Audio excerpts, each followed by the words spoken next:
agora sim, bom dia! Bom dia! Bom dia! Então vamos embora para nossa penúltima aula de conhecimentos bancários. Tem matemática. E depois vem matemática! Tem uns loucos assim, não? Aula 9 de conhecimentos bancários, do total de 10 já. Que beleza, então, já são quase bancários, tá? Mais 2 aulinhas vocês estarão preparados para a prova. Programação aula de hoje. Debêntures, nota promissória, mercado de câmbio. Essa é a programação da aula de hoje. E na próxima aula nós vamos ver a parte de política monetária lá, a parte de formação de taxas de juros, ok? Então, tranquilinho, estamos preparados para acabar de detonar esse edital aí. Então vamos embora entrar na parte de debêntures, tá? Nós vamos fazer o quê? Eu vou fazer um exemplo de uma emissão de debêntures, tá? Como funciona a emissão de debêntures? As debêntures, ela vai ter uma característica um pouco diferente. Ela tem algumas especificações, por ser um título que envolve muito dinheiro, né? É uma dívida de longo prazo. Então tem algumas especificações, nós vamos ver tudo sobre debêntures, vamos detonar debêntures. Eu acredito que, claro, se cair uma questão de debêntures vai ser muito basicão, entendeu? Mas infelizmente eu não posso dar só o basicão, vou dar uma coisa completaça para vocês, tá? Muito importante, a debênture, vamos começando então? A debênture, ela é vendida da mesma maneira que é vendida ações, que é da mesma maneira que é vendida o título, uma nota promissória. Faz uma oferta pública, contrata um agente underwriter, faz registro na CVM, tudo aquilo que nós vimos daquela aula, que é a aula número 7, no final da aula 7, tá? Hoje nós vamos ver algumas especificações a mais sobre debêntures, tá? Então, para quem quiser acompanhar, eu tenho um esqueminha também para vocês não terem que copiar os desenhos no quadro. Então, também fiz um esqueminha das debêntures, que está lá na página número 197. Última página da apostila. Na última página lá, 197. Bom dia. Tarde. 197, tá? Então, esse esqueminha que eu vou explicar, para quem quiser acompanhar um esqueminha, então use esse esqueminha da página 197.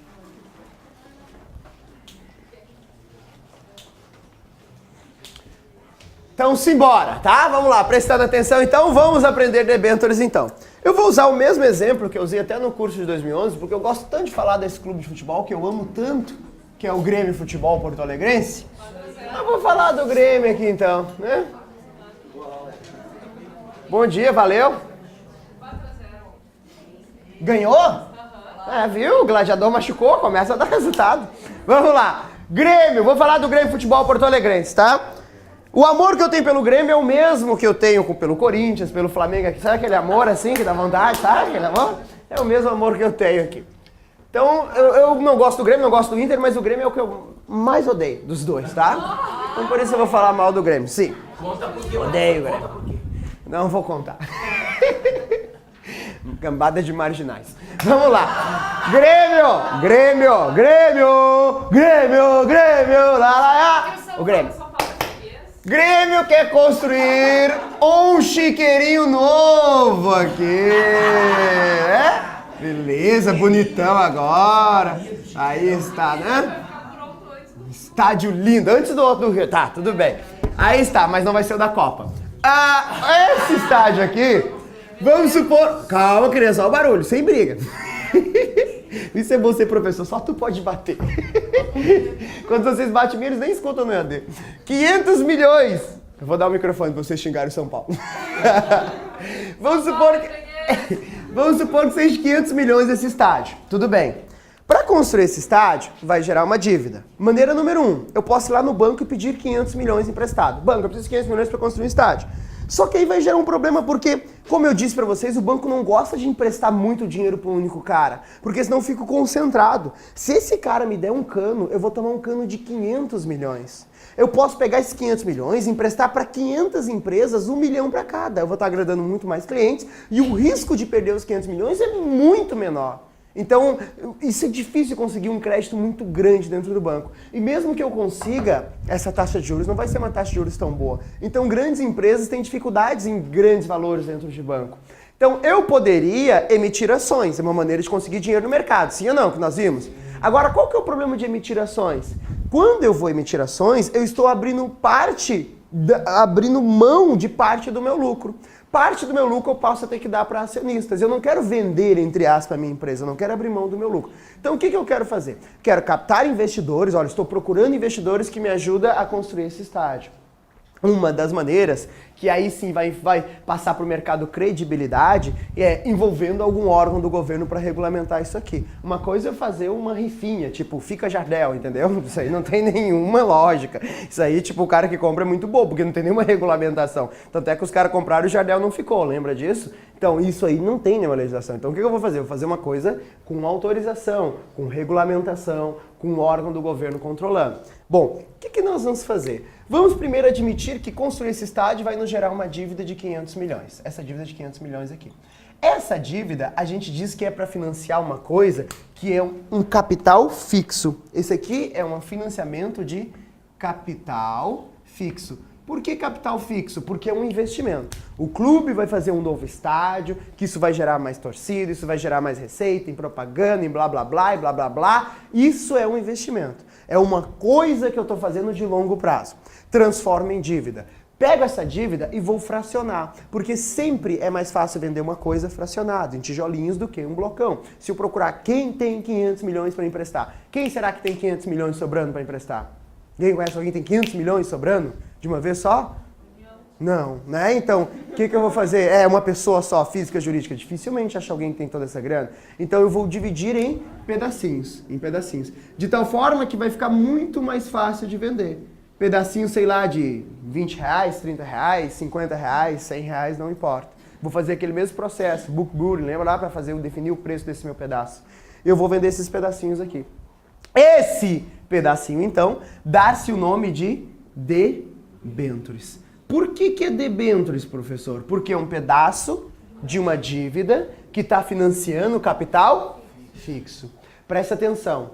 Se essa dívida do Grêmio fosse uma dívida para pagar salário dos jogadores, para pagar a manutenção do estádio, para pagar alguma coisa de fluxo de caixa, esse papel se chamaria Commercial Paper. Tudo bem? Capital de giro, Commercial Paper. Inclusive foi questão do Banco do Brasil. Lá para financiar capital de giro, Commercial Paper. Foi exatamente a questão que é no Banco do Brasil. Agora, para financiar capital fixo é debêntures. Aí vem comigo. Então o que eu vou fazer? Eu vou ofertar essa debênture ao mercado. Investidores querem comprar uma debênture e vou oferecer ao mercado.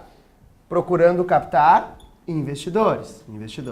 Esse investidor aqui pode até aceitar comprar essa debênture, mas desde que essa debênture ofereça mais vantagem financeiramente para ele do que o dinheiro no banco. Lembra lá da nossa aula lá anterior, lá que nós fizemos lá na aula 7? Bom, se eu ganho X no banco e está seguro, por que eu vou investir numa empresa onde vai me oferecer maior risco, onde não conta com a cobertura do fundo garantidor de crédito? Por que eu vou me arriscar? Só vou me arriscar se ele me pagar mais. Então aqui o Grêmio vai combinar um certo juros que ele vai me pagar. E esses juros provavelmente é maior que o banco está pagando para esse cliente, senão eu não consigo captar. O que uma debênture paga? Uma debênture vai pagar, de maneira geral, juros. Tá? A rentabilidade é juros. Esses juros pode ser tanto uma taxa pré-fixada como uma taxa pós-fixada. Além disso, é admitido também que se o cara quiser emitir a debênture para atrair mais ainda ao público, ele pode prometer também participação no lucro. Ele pode também um certo percentual no lucro da empresa.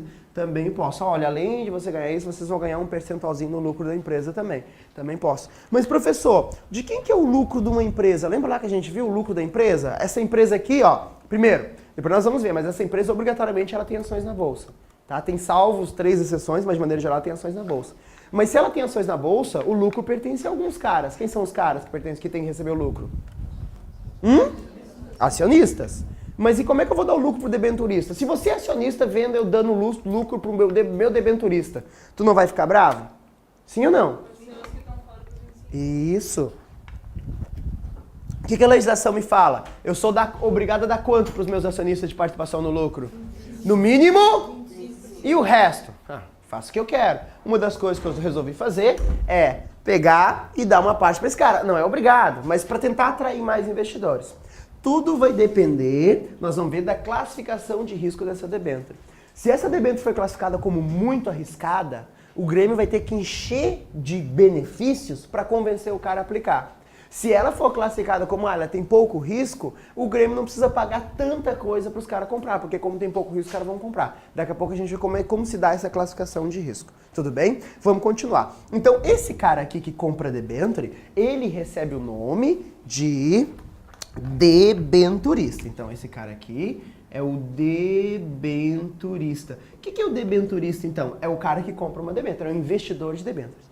Ai, professor, tô começando a entender, faz tudo sentido, tu diz que tudo é lógico, né? Ó, debentures do Grêmio, que deve ser um torcedor do Grêmio, azulzinho, ó, do Grêmio, né? Por isso que ele comprou.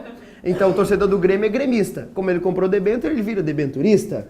Se fosse do Inter, seria debenturado, né? Não, do Colorado, não tem nada a ver uma coisa com a outra. Indiferente de quem seja debenture, quem compra é sempre debenturista. Assim como quem compra uma ação. Como é que chama quem compra uma ação? Acionista. Quem compra uma debenture? Debenturista. Beleza, então. Agora, olhem só. Esse cara tá dando grana dele para poder construir o estádio. É um investidor, ele tá acreditando no clube. Claro que ele, como investidor, tem direito de fiscalizar para ver se essa grana está sendo aplicada de maneira correta. Ele está pagando isso, ele tem direito de fiscalizar. Agora, se eu deixasse todos os investidores fiscalizarem de forma livre, ia virar uma zorra.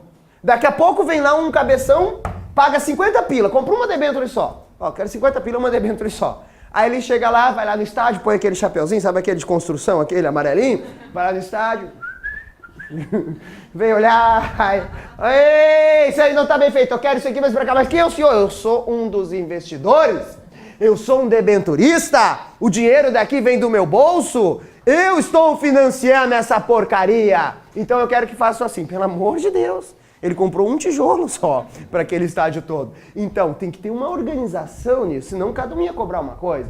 Como que se organiza isso? Esses debenturistas, obrigatoriamente, terão que eleger um representante. Alguém que represente-os legalmente. Que fale em nome de todos para não virar essa zorra. Esse cara que vai representar eles recebe o nome de agente fiduciário. Olha só. O que é o agente fiduciário? O agente fiduciário, a gente diz que ele é o representante legal. Ele tem o objetivo de proteger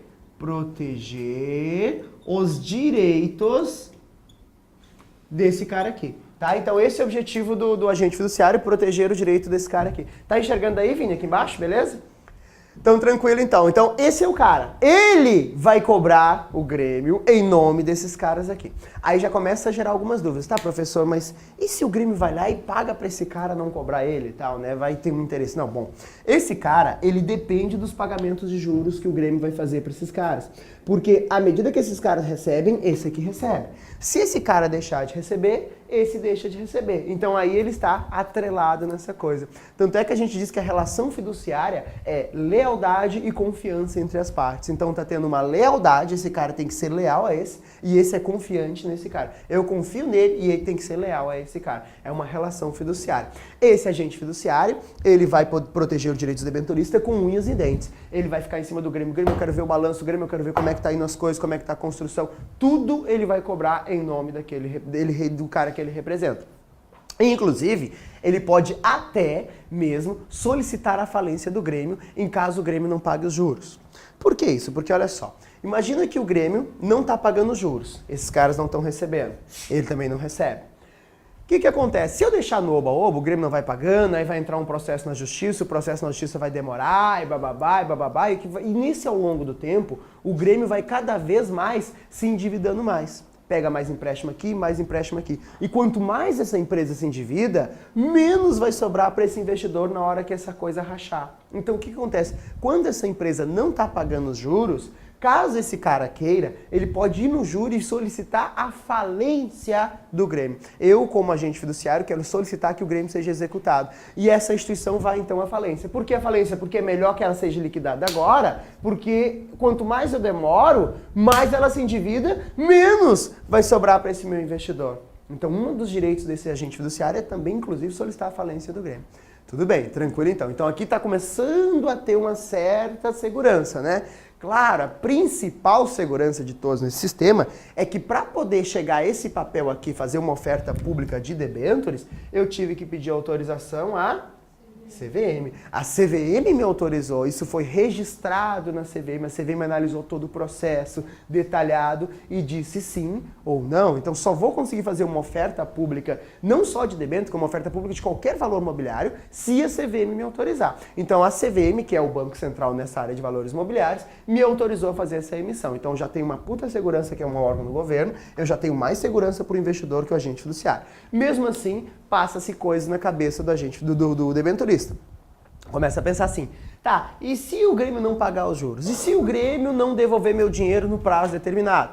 Porque quando ele emite debêntures, essa debênture em geral, ela vai ter uma data de vencimento. Então ele fala o seguinte, olha, eu vou lhe pagar esses juros aqui e essa debênture vai vencer daqui 10 anos, por exemplo, tá?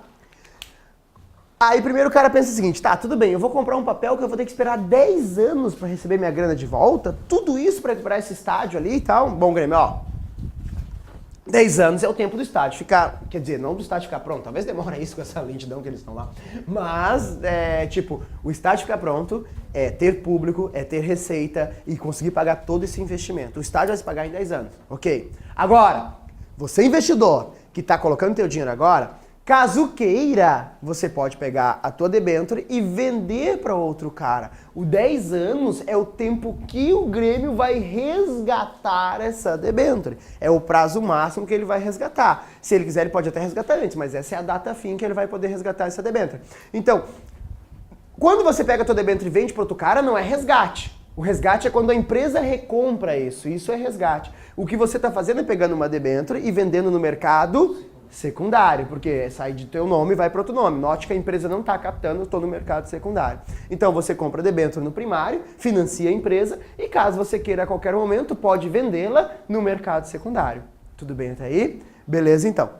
Aí, outra segurança que esse investidor vai ter é que obrigatoriamente, tá? Obrigatoriamente, o Grêmio terá que contratar uma empresa classificadora de risco chamada agente fiduciário, já falei, né? Agência de rating. Agência de rating. Obrigatoriamente tem que contratar uma empresa chamada agência de rating. O que é uma agência de rating? Agência de rating é uma empresa que vai classificar o risco do Grêmio não pagar essa debênture. Vai dar uma nota sobre a probabilidade do investidor tomar um cano nessa brincadeira. Ó, a agência é uma empresa que dá nota, rating. As principais agências de rating são as 3 americanas, Standard & Poor's, Moody's e Fitch. São as 3 empresas americanas, mas eu tenho espalhadas no mundo inteiro, tá? Mas as grandes, as big, são essas 3. Então vai vir lá uma empresa, uma gringa, e vai o quê? Avaliar tudo sobre isso aqui. E vai ver, olha, qual é a chance dessa coisa dar certo, deixa eu ver como é que tá o balanço do Grêmio, qual é a projeção, o que é esse juro, será que ele consegue pagar, será que não consegue pagar? Tudo isso vai ser avaliado. E o horizonte do prazo que o Grêmio deu, 10 anos, beleza. Inclusive, uma das coisas que esse cara vai avaliar é se essa debênture tem garantia ou não. Pode ser que o Grêmio emita essa debênture dando o próprio estádio como garantia. Se eu não pagar, investidores, o estádio é meu. Ei, vamos jogar futebol, vou marcar pelada com meus amigos. Sim, se ele não pagar, sim. Ele deu o estádio como garantia, mas não é obrigado. Existem 4 tipos de garantias de debênture. O que essas garantias dão? Prioridade na hora do recebimento. Isso é garantia. Quando eu tenho lá, por exemplo, o banco tem hipoteca do imóvel, o banco tem preferência em receber o dinheiro do imóvel, caso o imóvel vá a leilão, ele tem uma garantia real. As debêntures têm ordem de preferência de garantias. A ordem de preferência de garantias, caso o Grêmio seja executado, são elas. Olhem só. Isso. Todos já sabem o esqueminha, né? Os alunos já sabem, né? Qual é a ordem? Olha, já decoraram. Qual é a primeira? Real? Qual é a segunda? Flutuante. Qual é a terceira? Quirografária. E qual é a pior de todas? Subordinada. Essa é a ordem, ou seja, o Grêmio quebrou. Quem é o primeiro da fila? Quem tem garantia real. Quem é o segundo? As debêntures com garantia flutuante. Qual é a terceira a receber? As debêntures com quirografário. E por último, as subordinadas, que são subordinadas a todos, tá? Importante saber a ordem da preferência. Ó, o esqueminha que o senhor dá, ó. Refluxo, né? Então, é a ordem do vômito ali, tá? Refluxo, é um refluxo bem meu mesmo, bem minha cara. Tudo bem? Bem um refluxo meu. Okay? Quando eu tenho refluxo, é assim, tá? É assim que é os meus refluxos. Então, olha lá, ó.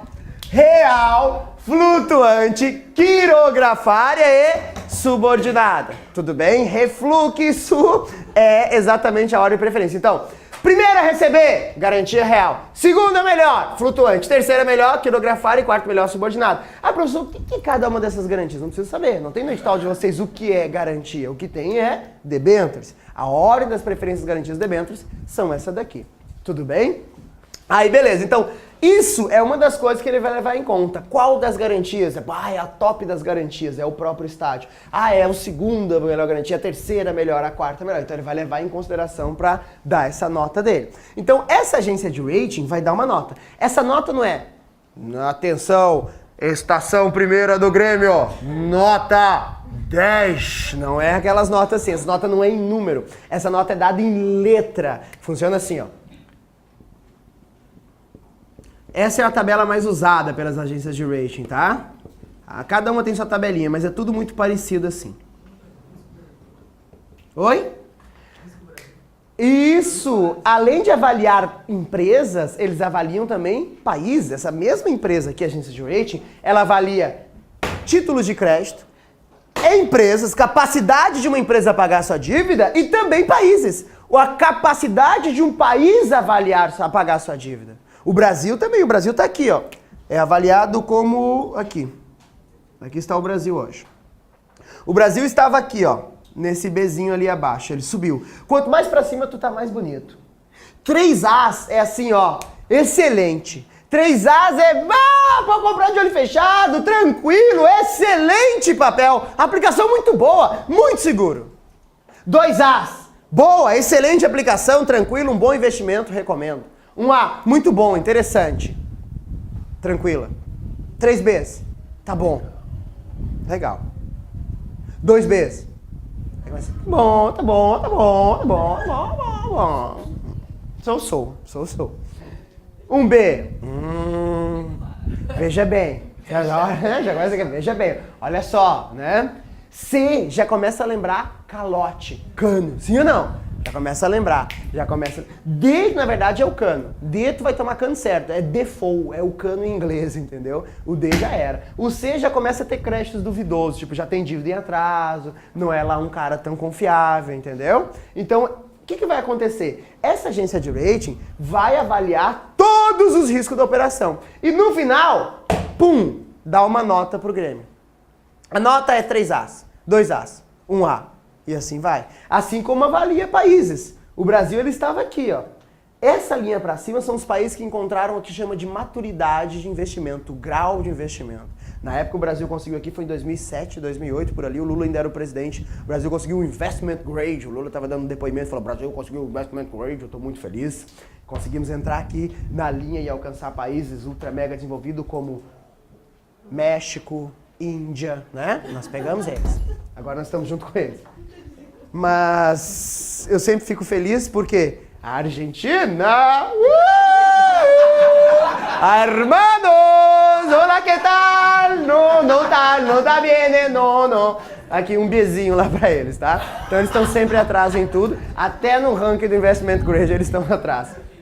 Então, uma das coisas que eles vão fazer é avaliarem o risco disso aqui. Agora, presta atenção. Olha o quanto essa nota é importante para o Grêmio. Porque se ele disser que isso é uma porcaria, o Grêmio tá fudido. Porque qual é a maneira de convencer as pessoas a comprarem porcaria?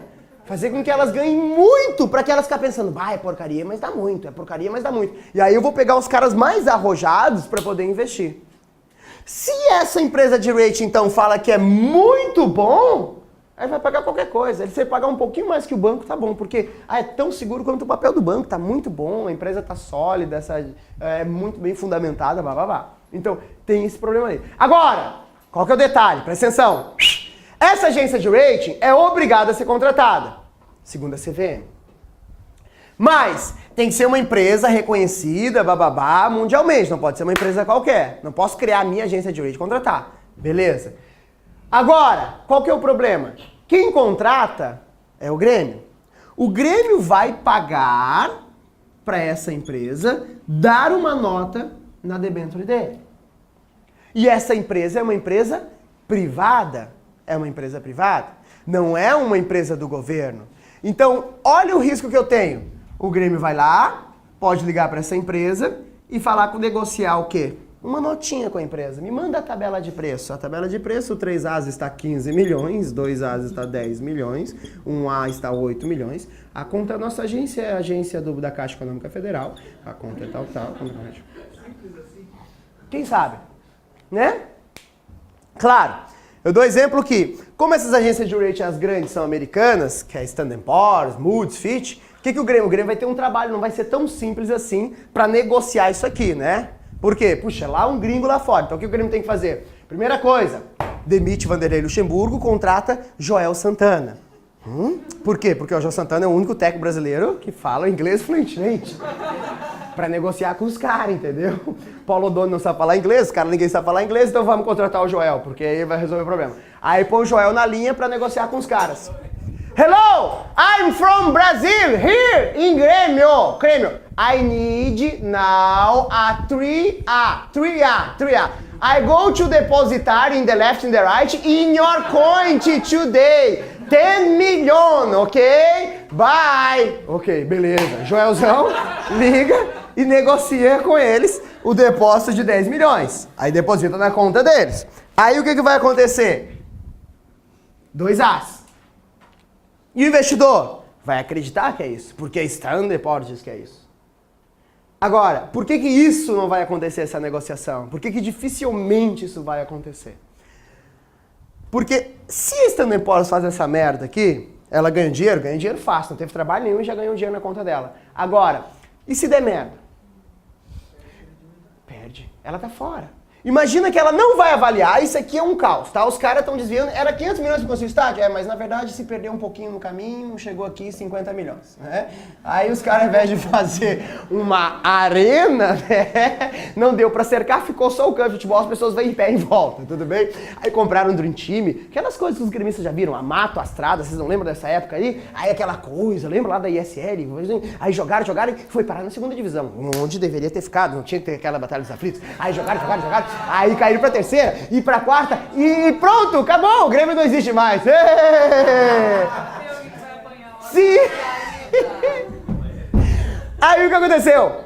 Esse investidor fica vendo navios. Aqui tem direito ao estádio, beleza, vou lá pegar um pedaço da grama e levar pra casa como um investimento que eu fiz. Ele vai ficar puto da cara. E o mercado vai ficar puto da cara com a nota, principalmente do Standard & Poor's, que diz pra ele que era excelente essa coisa. E aí o que vai acontecer? Quando um clube sério, como o São Paulo Futebol Clube, conhecido como Soberano, resolver emitir debêntures, vamos contratar a Standard & Poor's, que é aquela da falcatrua. Contrata da falcatrua. Aí tu vai lá e põe a nota. Quem é que vai acreditar na nota? Não, a Standard & Poor's é aquela que me disse que o Grêmio era bom. Lembra que a gente... Não, essa eu não acredito mais. Então, teoricamente, essa empresa quebra junto com essa daqui, porque ela vive da imagem. A imagem dela, ela disse que aquela coisa era boa, aquela coisa tem que ser boa. Entender a lógica? Então ela fala assim, ó, eu estou há 100 anos classificando empresas e países com excelência. Bah! 100 anos o cara dando nota para empresa e país e tá tudo bem. Então isso é o que importa, isso é o que realmente vai atrair novos negócios e dar credibilidade à marca dela. Entenderam a lógica da coisa? Então aqui estamos, todo o nosso processo de emissão de debêntures, tá? Agora, presta atenção. Eu vou colocar isso à venda. Eu vou colocar isso aqui à venda. Quando eu pedi a autorização para emitir debêntures lá na CVM, foi feita uma coisa chamada escritura de emissão da debêntures. O que é essa escritura de emissão da debêntures? Nessa escritura está claro todas as informações pertinentes a debênture, tá? Todas as informações pertinentes a debênture. Então, tudo que é importante a debênture está registrado nessa escritura aqui. Tudo. Qual é a taxa de juros, qual é o vencimento, tudo está lá.